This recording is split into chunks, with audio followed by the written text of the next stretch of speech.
سورة الأعلى. بسم الله الرحمن الرحيم. سبح اسم ربك الأعلى الذي خلق فسوى والذي قدر فهدى والذي أخرج المرعى فجعله غثاء أحوى. شروع اللہ کا نام لے کر جو بڑا مہربان نہایت رحم والا ہے۔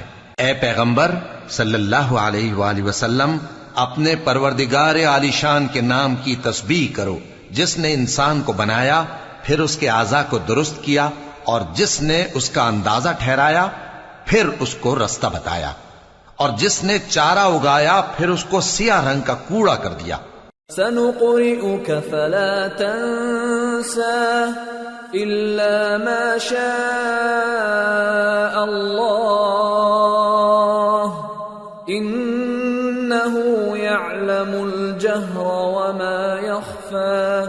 اے نبی صلی اللہ علیہ وآلہ وسلم ہم تمہیں پڑھا دیں گے پھر تم فراموش نہ کرو گے مگر جو اللہ چاہے، وہ کھلی بات کو بھی جانتا ہے اور چھپی کو بھی۔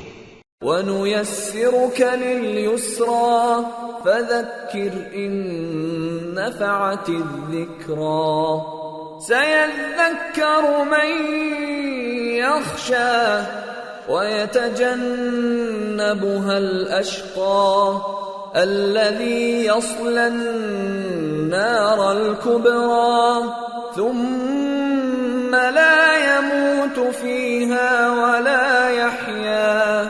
اور ہم تم کو آسان طریقے کی توفیق دیں گے، سو جہاں تک نصیحت کے نافع ہونے کی امید ہو نصیحت کرتے رہو۔ جو خوف رکھتا ہے وہ تو نصیحت حاصل کرے گا اور بے خوف بدبخت اس سے کترائے گا۔ جو بڑی تیز آگ میں داخل ہوگا پھر وہاں نہ مرے گا اور نہ جیے گا۔ قد افلح من تزكى وذكر اسم ربه فصلى بل تؤثرون الحياة الدنيا والآخرة خير وأبقى إن هذا لفي الصحف الأولى صحف إبراهيم وموسى۔ بے شک وہ مراد کو پہنچ گیا جو پاک ہوا اور اپنے پروردگار کا نام لیتا رہا اور نماز پڑھتا رہا۔ بات یہ ہے کہ تم لوگ تو دنیا کی زندگی کو ترجیح دیتے ہو، حالانکہ آخرت بہت بہتر اور ہمیشہ باقی رہنے والی ہے۔ یہی بات پہلے صحیفوں میں بھی درج ہے، یعنی ابراہیم اور موسیٰ کے